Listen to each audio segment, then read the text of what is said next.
That's what they're waiting for. They're waiting for one race. You know, we've endorsed Dr. Oz. We've endorsed JP, right? JD Mandel, and he's doing great. They're all doing good. I don't even know what to make of it. JD Mandel. Where am I? What day is it?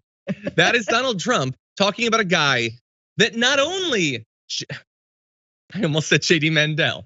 JD Vance is his name. Like, he's endorsed him a couple months ago. He's already appeared with him before. Can't remember his name. Just out there. He got Dr. Oz. He might or might not think that he's a wizard, but he remembers the name Dr. Oz. But with JP Mandel, he has no idea, Francesca. If you're Vance, what do you do with that? Do you even care at this point? Just one sad little tear in the shower. Like, I worked so hard. He worked so hard. He worked so hard to throw his former self / his little subconscious under the bus. Took down all the mirrors in his home. You wrote a hillbilly elegy. Damn it. Candidate JD Vance was recently endorsed by Donald Trump, but I have to wonder if that endorsement is going to remain after Trump realizes that JD Vance speculated that Trump might be America's Hitler. First, the endorsement, which happened just April 15th. This is 4 days ago, where Trump said, like some others, JD Vance may have said some not so great things about me in the past, but he gets it now, and I've seen that in spades. He is our best chance for victory in what could be a very tough race. The Democrats will be spending many millions of dollars, but the good news is that they have a defective candidate who ran for president and garnered exactly 0% in the polls. The bottom line is we must have a Republican victory in Ohio. And by the way, he points out that the MAGA movement, which he calls the greatest in the history of our country, it's only like the second Make America Great Again movement, so there's not that much competition. Anyway, he says he will put America first. In other words, JD Vance has my complete and total endorsement.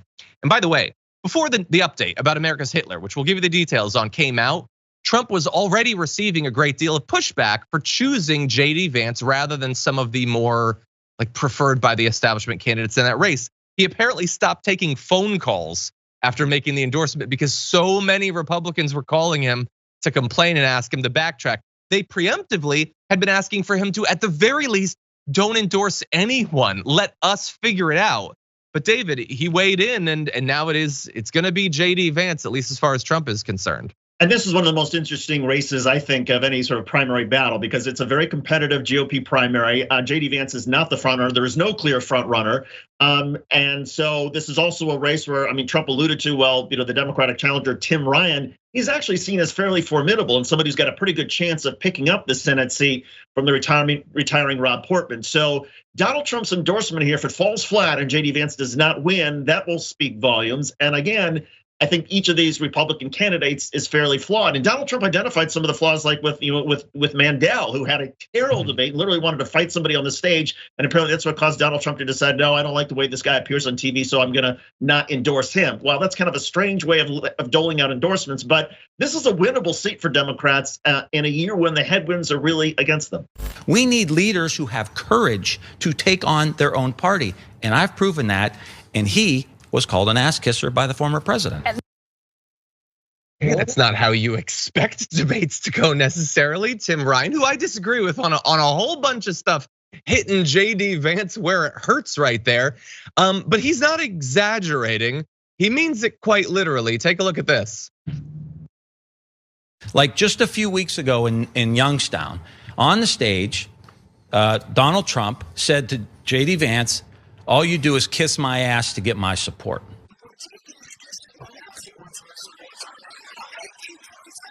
He said that. That's bad, because that means JD Vance is going to do whatever he wants. Mitch McConnell's given him 40 million. He's going to do what he wants. And Peter Thiel gave him 15 million. He's going to do what he wants. And here's the thing that's most troubling about this lack of courage is that after Trump took JD Vance's dignity from him on the stage in Youngstown, JD Vance got back up on stage and started shaking his hand, taking pictures, saying, hey, aren't we having a great time here tonight?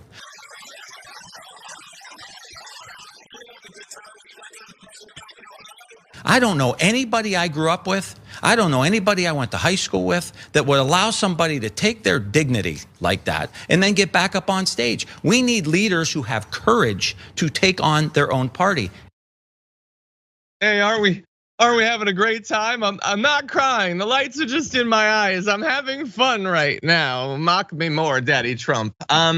Aida, that's a lot of fun. We're gonna turn to the substance that they got into in their debate, but I love these attacks by Tim Ryan because it wasn't just like demonstrating how like he had just let Trump mock him openly, but he tied it into campaign finance and a number of other things that I know that we care about.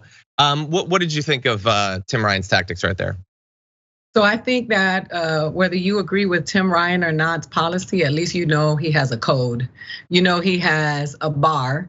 And I respect people like that more than the ones who are negotiable and bendable because they will break for you. They will turn their, not break for you, but break and you will suffer the consequences for them breaking. I think that, in terms of the level of decorum that exists in politics, all is lost. We have become the idiocracy. I know that we say that ad nauseum now, but we have become this society of people who feel that in the spirit of telling their truth, because truth is absolute and your truth may not necessarily line up with that. We feel now that we all have a microphone, we have a viral moment, we have no sense of respect for other people, and we talk to people in a way that we are appealing to the general public most of the time and not the person that we're actually talking to.